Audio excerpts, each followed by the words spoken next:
नमस्कार दोस्तों, मैं हूं सचिन और एड्यू सचिन में आप सभी का बहुत बहुत स्वागत है। तो आज हम मिलकर डिकोड करने वाले हैं अक्टूबर 2025 के सबसे जरूरी करंट अफेयर्स को। देखिए, ये सिर्फ खबरों की एक लिस्ट नहीं होने वाली है, बल्कि ये आपकी आने वाली परीक्षाओं की तैयारी का एक बहुत ही मजबूत हिस्सा बनने वाली है।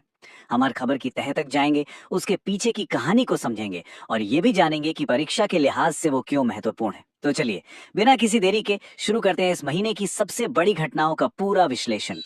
अच्छा, तो आज की हमारी चर्चा का रोड मैप क्या है? हमने इसे 5 बहुत ही क्लियर सेक्शंस में बांटा है। सबसे पहले हम बात करेंगे सरकारी योजनाओं की, जो हमेशा से ही एग्जाम्स का हॉट टॉपिक रही हैं। फिर हम दुनिया भर में भारत की स्थिति पर नजर डालेंगे अंतर्राष्ट्रीय मामलों में। इसके बाद हम अर्थव्यवस्था और बैंकिंग के उन नंबर्स को समझेंगे जो देश को चला रहे हैं। फिर बारी आएगी रक्षा और विज्ञान में हुई हमारी तरक्की की। और आखिर में सबसे तेज रैपिड फायर फैक्ट्स के साथ हम सब कुछ फटाफट रिवाइज कर लेंगे। तो एकदम स्ट्रक्चर्ड तरीके से आगे बढ़ेंगे ताकि हर चीज दिमाग में सेट हो जाए। तो चलिए शुरू करते हैं हमारे पहले और सबसे महत्वपूर्ण खंड के साथ, प्रमुख सरकारी योजनाएं। अगर आप किसी भी कॉम्पिटिटिव एग्जाम की तैयारी कर रहे हैं, तो ये बात आप अच्छी तरह जानते हैं कि ये टॉपिक कितना ज्यादा जरूरी है। इन योजनाओं से न सिर्फ देश को एक नई दिशा मिलती है, बल्कि इनसे सीधे सीधे सवाल भी बनते हैं। तो आइए जरा गौर से देखते हैं कि अक्टूबर के महीने में कौन कौन सी योजनाएं चर्चा में रहीं। और शुरुआत एक बहुत ही बड़ी और पॉजिटिव खबर से। छत्तीसगढ़ के बालोद जिले ने वाकई एक इतिहास रच दिया है। ये राज्य का पहला बाल विवाह मुक्त जिला बन गया है। ये जो बाल विवाह मुक्त भारत अभियान है, उसके लिए ये एक बहुत बड़ा मील का पत्थर है। अब देखिए, एग्जाम के लिए यहाँ पर दो नाम एकदम दिमाग में बिठा लेने हैं। राज्य कौन सा? छत्तीसगढ़। और जिला कौन सा? बालोद। ये सिर्फ एक फैक्ट नहीं है, ये इस बात का सबूत है कि जब प्रशासन और समाज मिलकर काम करते हैं तो कितना बड़ा बदलाव लाया जा सकता है और हमारी बच्चियों का भविष्य सुरक्षित किया जा सकता है। अच्छा, अगली योजना पर बढ़ने से पहले एक कॉन्सेप्ट को समझना बहुत जरूरी है। ये है हब एंड स्पोक मॉडल। अब ये नाम सुनकर थोड़ा टेक्निकल लग सकता है, पर यकीन मानिए ये बहुत ही सिंपल है। इसे आप एक एयरपोर्ट की तरह सोचिए। एक बड़ा सेंट्रल एयरपोर्ट होता है जिसे हम हब कह सकते हैं, जैसे दिल्ली या मुंबई का एयरपोर्ट।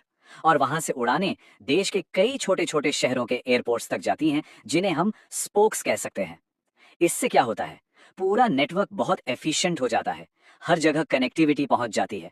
तो बस किसी भी सिस्टम में जब एक सेंट्रल पॉइंट से कई छोटे छोटे पॉइंट्स तक सेवाएं या रिसोर्सेज पहुंचाए जाते हैं, उसी को हब एंड स्पोक मॉडल कहते हैं। तो जो हमने अभी अभी हब एंड स्पोक मॉडल समझा, अब देखते हैं कि सरकार उसे असल में इस्तेमाल कैसे कर रही है। पीएम सेतु योजना, ये कौशल विकास मंत्रालय की एक जबरदस्त पहल है, जिसका सीधा सा एक ही मकसद है, देश के आईटीआईज यानी इंडस्ट्रियल ट्रेनिंग इंस्टीट्यूट्स को एकदम मॉडर्न बनाना। अब इस योजना में होगा क्या? कुछ बड़े और एडवांस आईटीआईज को हब की तरह डेवलप किया जाएगा।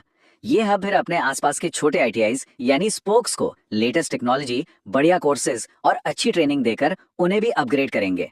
इससे होगा ये कि हमारे देश के युवाओं को वो स्किल्स मिलेंगी जिनकी आज इंडस्ट्री को सच में जरूरत है। तो एग्जाम के लिए 3 बातें याद रखनी है। योजना का नाम पीएम सेतु, मंत्रालय कौशल विकास और मॉडल कौन सा है? Hub and spoke. चलिए, अब देश की योजनाओं से आगे बढ़कर दुनिया के मंच पर चलते हैं। हमारा अगला सेक्शन है अंतर्राष्ट्रीय मामले। इस सेक्शन में हम देखेंगे कि ग्लोबल स्टेज पर भारत का कद और उसकी रणनीतिक पकड़ कैसे दिन ब दिन मजबूत होती जा रही है। ये घटनाएं सिर्फ डिप्लोमेसी के लिए ही नहीं, बल्कि भारत की ग्लोबल इमेज के लिए भी बहुत मायने रखती हैं। अक्टूबर का महीना, जैसा कि आप इस मैप पर देख सकते हैं, भारत के लिए ग्लोबल लेवल पर काफी एक्शन पैक्ड रहा। ऑस्ट्रेलिया से लेकर साउथ ईस्ट एशिया तक भारत की जो रणनीतिक साझेदारियां हैं, वो लगातार गहरी हो रही हैं। तो चलिए एक एक करके इन बड़ी वैश्विक घटनाओं को और अच्छे से समझते हैं। तो सबसे पहले बात करते हैं भारत और ऑस्ट्रेलिया की। इन दोनों देशों के बीच 3 बड़े रक्षा सहयोग समझौतों पर हस्ताक्षर हुए हैं। अब इसका सीधा मतलब क्या है? इसका मतलब है इंडो पैसिफिक क्षेत्र में शांति और सुरक्षा को लेकर दोनों देशों की साझेदारी और भी मजबूत हुई है। दूसरा, प्रधानमंत्री मोदी ने 22वें आसियान शिखर सम्मेलन में हिस्सा लिया। देखिए, आसियान यानी दक्षिण पूर्व एशियाई देशों का संगठन भारत की एक्ट ईस्ट पॉलिसी का दिल है। तो इस समिट में भारत की भागीदारी व्यापार और सुरक्षा के क्षेत्र में सहयोग को और बढ़ाएगी। तीसरी एक बहुत ही अनोखी पहल है। मोंडिया कल्ट 2025 के तहत इंटरपोल ने चोरी हुई हमारी सांस्कृतिक धरोहरों के लिए एक वर्चुअल म्यूजियम लॉन्च किया है। सोचिए टेक्नोलॉजी का कितना शानदार इस्तेमाल है अपनी विरासत को बचाने के लिए। और आखिर में यूएई ने 4 नई वीजा कैटेगरीज शुरू की हैं, जिससे हमारे प्रोफेशनल्स, इन्वेस्टर्स और वर्कर्स के लिए वहां काम करना और भी आसान हो जाएगा। चलिए अब बात करते हैं पैसों की, देश की अर्थव्यवस्था की। हमारा तीसरा खंड है इकोनॉमी और बैंकिंग अपडेट्स। देखिए, ये जो आंकड़े और अपडेट्स होते हैं, ये सिर्फ नंबर्स नहीं होते, ये असल में हमारी नेशनल इकोनॉमी की सेहत और उसकी दिशा बताते हैं। तो आइए देखते हैं कि इस महीने आर्थिक मोर्चे पर क्या कुछ खास रहा। अर्थव्यवस्था से जुड़ी सबसे बड़ी और सबसे जरूरी खबर यह है, आरबीआई ने रेपो रेट को 6.5% पर ही बनाए रखा है, मतलब कोई बदलाव नहीं किया। अब ये रेपो रेट क्या है? ये वो ब्याज दर है जिस पर आरबीआई बाकी बैंकों को कर्ज देता है। इसको ना बदलने का मतलब ये है कि आरबीआई अभी महंगाई को काबू में रखने और साथ ही साथ देश की ग्रोथ को सपोर्ट करने के बीच एक बैलेंस बनाकर चल रहा है। मतलब वो अभी कोई छेड़छाड़ नहीं करना चाहते, स्थिरता पर फोकस है।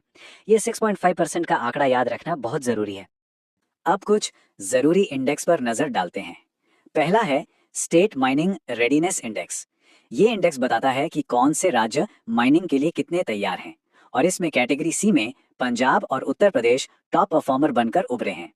दूसरा है एईओ प्रोग्राम, यानी ऑथराइज्ड इकोनॉमिक ऑपरेटर प्रोग्राम। इसे सीबीआईसी यानी central board of indirect taxes and customs चलाता है। अब ये है क्या? इसे ऐसे समझिए जैसे एयरपोर्ट पर कुछ भरोसेमंद यात्रियों को ट्रस्टेड ट्रैवलर का टैग मिलता है और उनकी चेकिंग जल्दी हो जाती है, वैसे ही ये प्रोग्राम भरोसेमंद व्यापारियों को कस्टम क्लियरेंस में तेजी देता है। इससे अंतर्राष्ट्रीय व्यापार करना बहुत आसान और तेज हो जाता है। हमारा अगला खंड भारत की 2 सबसे बड़ी ताकतों को समर्पित है।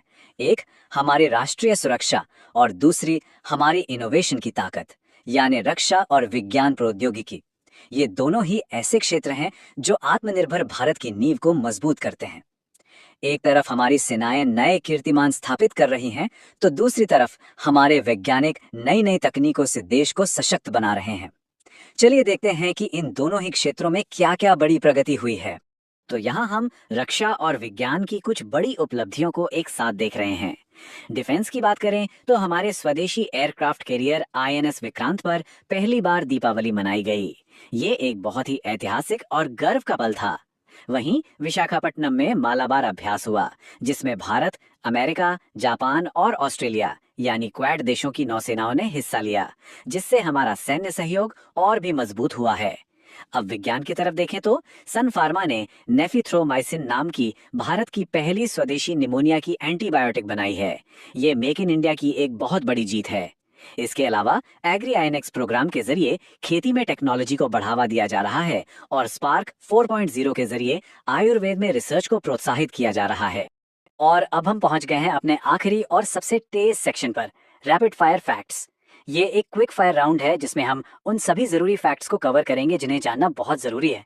तो एकदम ध्यान से सुनिएगा, क्योंकि यहाँ से सीधे सीधे एक सवाल आपके एग्जाम में बन सकता है। चलिए फटाफट रिवीजन करते हैं। रैपिड फायर की शुरुआत एक वर्ल्ड रिकॉर्ड के साथ। अयोध्या दीपोत्सव ने इस बार अपने ही पुराने रिकॉर्ड को तोड़ते हुए 26 लाख दिए जलाकर एक नया गिनीज वर्ल्ड रिकॉर्ड बना दिया है। जरा इस नंबर पर गौर कीजिए, 26 लाख। ये सिर्फ एक सांस्कृतिक उत्सव नहीं, बल्कि अब एक विश्व स्तरीय कीर्तिमान है। परीक्षा के लिए ये नंबर याद रखना है। चलिए अब तेजी से इन महत्वपूर्ण वन लाइनर्स पर नजर डालते हैं। गैलप रिपोर्ट के मुताबिक दुनिया का सबसे सुरक्षित देश है सिंगापुर।